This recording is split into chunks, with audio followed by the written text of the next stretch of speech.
poo, you can get up and get yourself straightened out if you want to. Or you can get up and wander around the lake and you fall off the front. See you fall off. B, I have to be fast enough to turn the motors off before you shoot through the tunnels. My props are at the back here. You know the results, eh?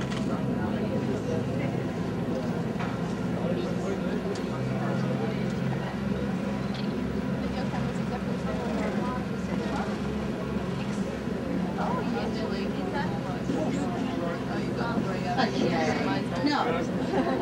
So, if you actually have any problems with balance or anything like that, you might want to think about sitting back at the end of the first gorge, photographs, get yourselves drinks, wander about the place.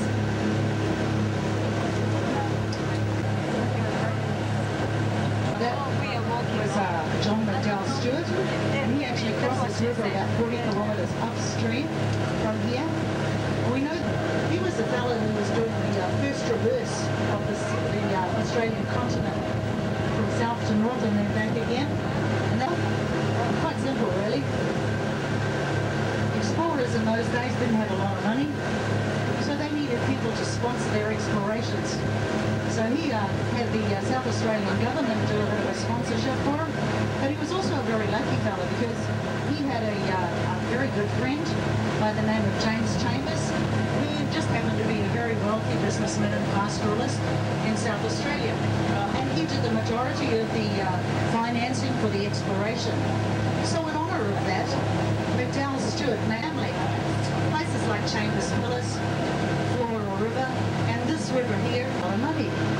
So they immediately annexed the Northern Territory and then started to sell off. Now these Europeans, they came in and they took over their land that they'd the stations for what they could eat in a day, as they usually would on any of the properties. Shifted on some more. They said some of them were actually press-ganged into labour camps. He decided it would be a good idea to round up all the wild Aboriginals and put them into camps for their own protection. Yes, I saw some of your eyebrows rise up at that one. Mine certainly did. It was an interesting thing. Well, suffice to say, the Jawoyn people actually asked for them. They saw that the public were utilising the park and the gorge system really well. So what did they do?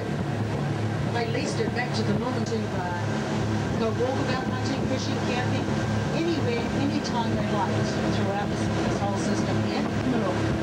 Now, this is now called the Nitminal National Park. Awake, so that's good. I expect to hear the Nitmi sound coming from all of you now, even you people right down the front.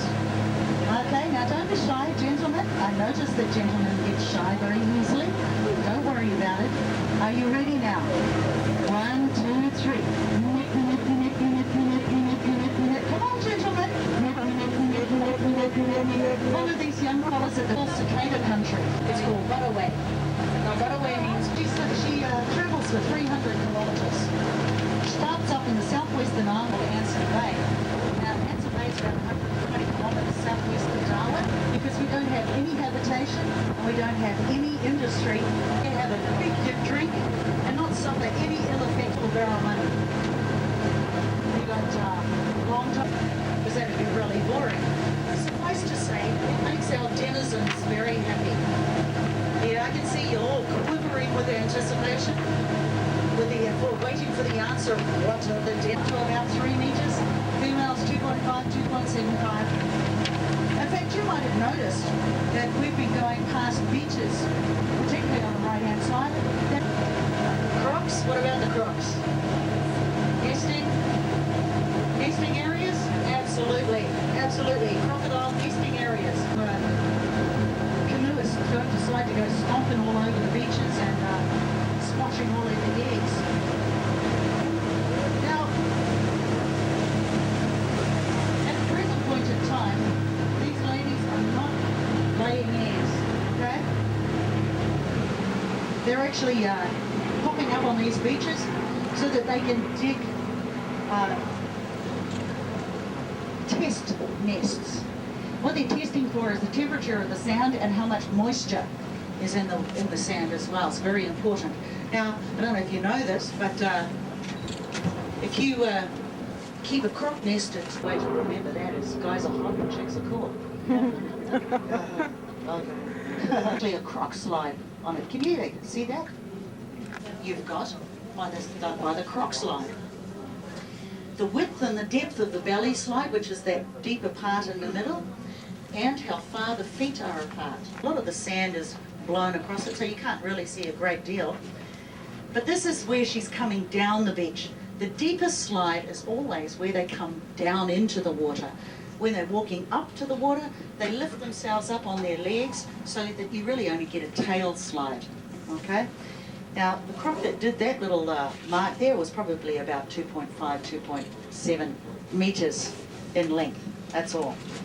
But then, these crocs here don't get terribly big. In August, these ladies are ready to lay their eggs, okay? So they drag themselves up on beaches like that, dig themselves a 20 centimetre deep hole, lay a clutch of eggs. Now, it can be anywhere from 9 eggs all the way up to 20. It just depends on the maturity of the croc. The older the croc is, the more eggs she lays. And they're pretty much like turtles, actually. Once they've laid their clutch of eggs, they just cover over their nest and away they go. They don't hang about. Actually, what they do is this. They get their deep teeth drinking and congratulating each other on a job well done. Do you believe that? Well, some of you do. Yeah, good people. I'm a big liar, actually. They don't do that at all. But they do leave. They don't hang around. They don't look after their nests. Now, in November, they can hear the young ones chirruping in the nests. So they drag themselves back up on the beaches again, dig up a nest, and I do say a nest, because it doesn't have to be their own. Well, that's interesting. Any eggs that haven't hatched, they crack with their teeth. They usher the young ones down to the water's edge. They may hang about for a day, but that's it. Then they're off again. None of this good parenting stuff, I'm afraid. Now, the young ones, they go and they hide in amongst the pandanus, in the sticks and the leaves that are around the edge of the river. But they don't have a very good time of it, the poor little blighters. And once they're in the dingoes, goannas, and people. And once they're in the water, well, they get eaten by barramundi, snapping turtle, fishing birds, and mum and dad croc have a bit of a chomp as well. So up to the age of 10 years old, they've got a survival rate of about 2%. That's very, very small. 20 in every... People ask me, do these crocs eat people? And it's a categorical no. Firstly, they're not big enough to really wrestle the living daylights out of a big human anyway. They're very, very shy creatures. And if we get to see one, you'll see how very fine and narrow their jaw is. And they've only got needle point teeth. They don't have those big cone teeth that the salties do. So falling in the river and get munched by a croc. You won't get munched. Don't worry about it. Even the big 3-metre males eat a majority of insects, frogs and fish. Now, the bigger ones, they do have a hunting strategy in place, and they will take the odd bat that falls in the water, a fishing bird, or even a very small wallaby, or not at all. Mind you, if you're silly enough to grab one, then maybe you should deserve a bite. But you're going crikey, okay? Right, you can see where our little mooring point is up there. We will come up against that rock face. So I'll just ask you, please, sit yourselves down and make sure your elbows are pulled inside. And please, don't stick your head out to see how far we've gone. Okay, I don't want your head to get taken off by one of the pieces of rock. Okay, lovely. Now, don't be surprised if you have a bit of a grosh, crunch, bang quite close to the surface. We often have it. So don't worry about it. Besides, a little bit of adrenaline is good for your system.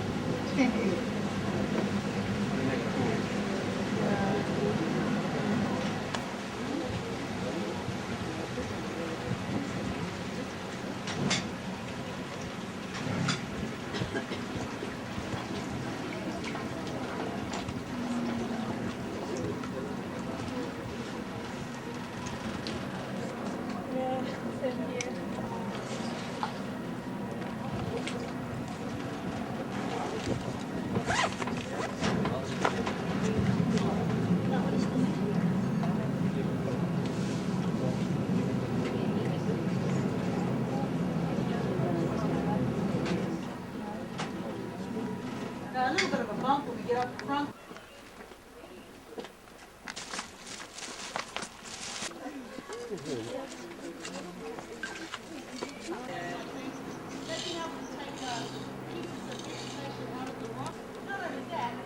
About 10,000 years ago, you had a sea rise. It allowed fish like barramundi and Saratoga to come up into these rivers. But in 350 different sites we've got all through this gorge system, there's not one single painting of Saratoga or barramundi. So we know we've got 10,000-year-old baseline anyway. Now, little chappie right up the top there,